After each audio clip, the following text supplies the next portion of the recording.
Hook statement. There was a time when the smell of smothered pork chops drifting from a cast iron skillet meant more than just dinner. It meant survival, comfort, and family unity in the heart of the civil rights era. Historical background.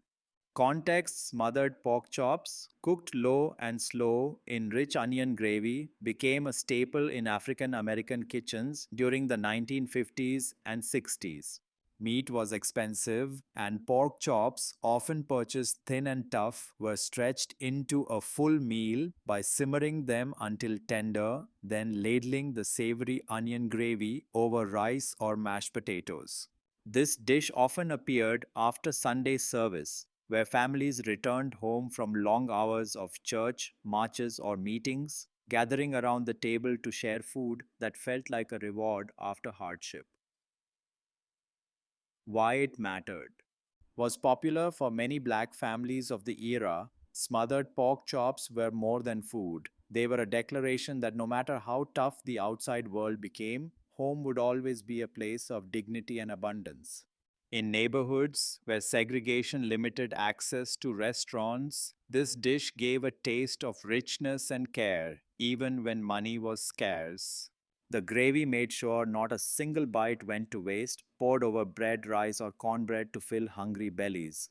Emotional or shocking twist. What makes this dish unforgettable is that it wasn't just eaten in private homes. It was cooked in safe houses where activists gathered, fueling young men and women before they walked into protests, sit ins, and freedom rides.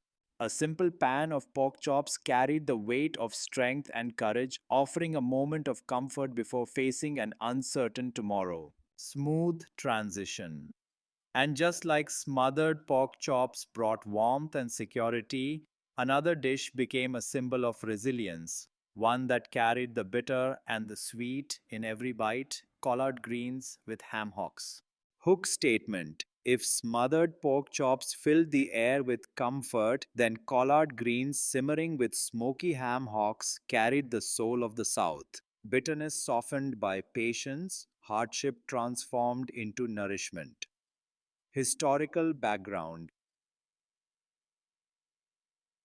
Context: collard greens trace their roots deep into African traditions, brought across the Atlantic and adapted through centuries of struggle.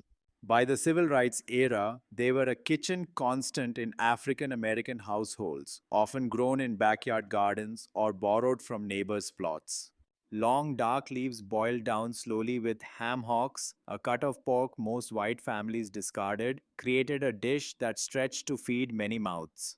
The pot liquor, or the rich broth left behind, was so nutrient packed it became known as a lifeline for poor families who couldn't afford more. Why it mattered. Was popular in a time when segregation limited access to fresh, affordable foods, collard greens offered resilience in every bowl. Families could stretch a single bundle of greens into meals that lasted for days, dipping cornbread into the broth or saving the pot liquor to pour over rice. The dish wasn't only about flavor, it was about making something out of almost nothing, turning scraps into strength. It became a meal of both survival and pride, passed from grandmother to granddaughter like a recipe of endurance. Emotional or shocking twist. What many don't realize is that collard greens simmered in kitchens that doubled as meeting spaces for the civil rights movement. While activists planned boycotts and marches at dining room tables, the sound of greens bubbling on the stove became the quiet background music of change. Even the bitterness of the leaves mirrored the struggle outside the door, softened only by time, patience, and persistence. Smooth transition. And just as collard greens spoke of patience and endurance, another dish carried speed and urgency, one that could be whipped up in minutes to keep families going: hot water cornbread.